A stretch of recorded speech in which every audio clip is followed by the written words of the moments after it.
नमस्कार, खबर समय जगत में आपका स्वागत है। मैं हूं आपके साथ अंकिता और आइए अब खबरें देखते हैं विस्तार से। चित्रंगी विधानसभा में भाजपा प्रदेश उपाध्यक्ष राजा साहब कांत देव सिंह का 5 दिवसीय प्रचार प्रसार हेतु कार्यक्रम के तहत आज ग्राम वर्दी में जनसभा को संबोधित करते हुए बताया कि सिंगरौली जिले की तीनों विधानसभा में भाजपा प्रत्याशी की जीत हो रही है। केंद्र व प्रदेश सरकार द्वारा जनता के होते योजना के माध्यम से इतना कार्य हुआ है कि जनता भाजपा को कभी भी नकार नहीं सकती और भाजपा संगठनात्मक रूप से काफी मजबूत है। रही बात कांग्रेस की, तो उनके में इतनी गुटबाजी है कि आपस में कपड़ा फाड़ राजनीति कर रहे हैं और कांग्रेस का संगठन नाम मात्र का। इसलिए जिले की तीनों सीट के साथ प्रदेश में 5वीं बार भाजपा की सरकार फिर से बन रही है। करधुआ चले जाए, सिंगरौली चले जाए, सीधी चले जाए, कहीं भी चले जाए, 1-1.5 घंटे का समय लगता है। भारतीय जनता पार्टी जो कहती है वो करती है। श्रद्धेय अटल बिहारी वाजपेयी ने जो कहा था वो किया था। उन्होंने पूरे देश में, पूरे हिंदुस्तान में प्रधानमंत्री सड़क योजना का जाल बिछा दिया। पैसे की कमी नहीं पड़ी, क्योंकि उन्होंने योजना में शामिल किया कि देश के लोग पेट्रोल भरवाएंगे तो उसमें 1 रुपए टैक्स के रूप में प्रधानमंत्री रोड में जाएगा। 1 लीटर डीजल भरवाएंगे तो प्रधानमंत्री सड़क कोष में जाएगा, जिसमें किसी तरह से फंड की कमी नहीं होगी। और उसी के कारण पूरे देश में प्रधानमंत्री रोड का जाल बिछ गया। ये एक छोटा सा मैं विकास की बात किया हूं। विकास की बात तो राजा साहब आपसे करेंगे, भारतीय जनता पार्टी की बात तो राजा साहब करेंगे, लेकिन मैं इतना कहना चाहता हूं कि कांग्रेस के लोग आते हैं, कुछ यहां भी कांग्रेस के लोग होंगे, कांग्रेस की मदद करते होंगे। आप लोग इतनी अपेक्षा किए हो सकता है कि उस अपेक्षा पे वो खरे भी न उतरे हो सकता है उनसे भी कहीं कोई व्यवहार में या कहीं कोई त्रुटि हुई। लेकिन मेरा आप लोगों से अनुरोध है कि उन गलतियों को आप सब लोग नजरअंदाज करके क्षमा जरूर करेंगे। और मैं भी उन दोनों की तरफ से क्षमा प्रार्थी हूं यदि उनसे कोई गलती हुई होगी तो, क्योंकि ये बर्दी हमारा गांव है, बर्दी के लोग हमारे परिवार के लोग।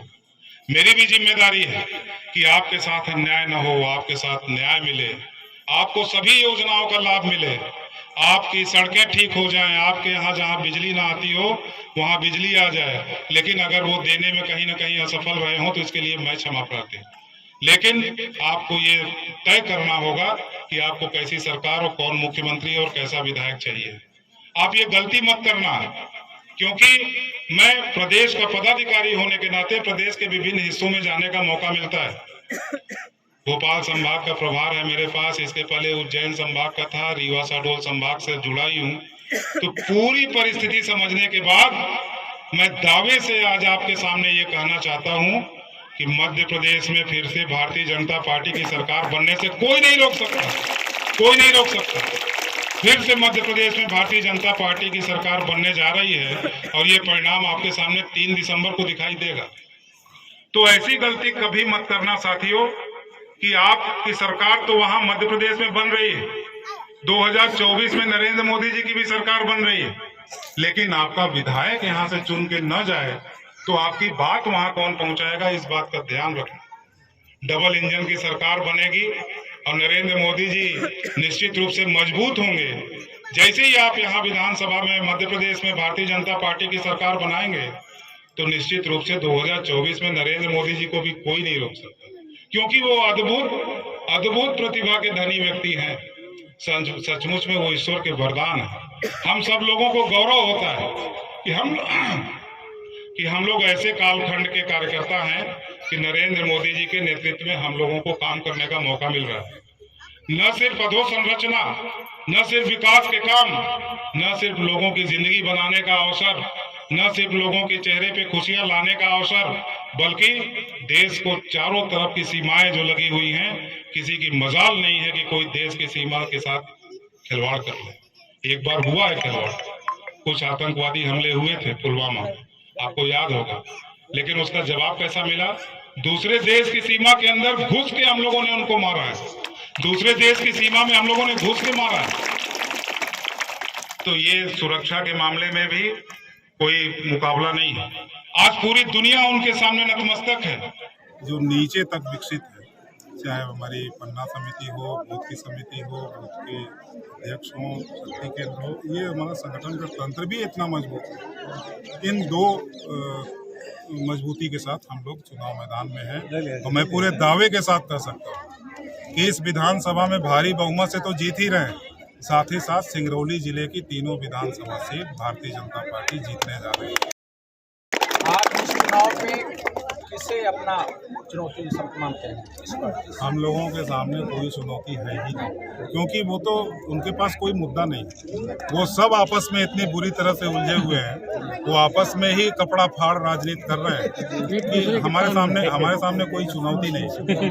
हमारे सामने चुनौती ये है कि हम फिर से जनता का आशीर्वाद लेके और जनता की भावनाओं पे हम लोग खड़े उतरे, सरकार बन जाए हमारी, ताकि जनता जो अपेक्षा करके 5वीं बार सरकार बनाएगी तो उनकी अपेक्षा हम लोग पूरी करें, ये हमारे सामने। आपके पार्टी की क्या कार्य योजना है चित्रंगी विधानसभा के लिए?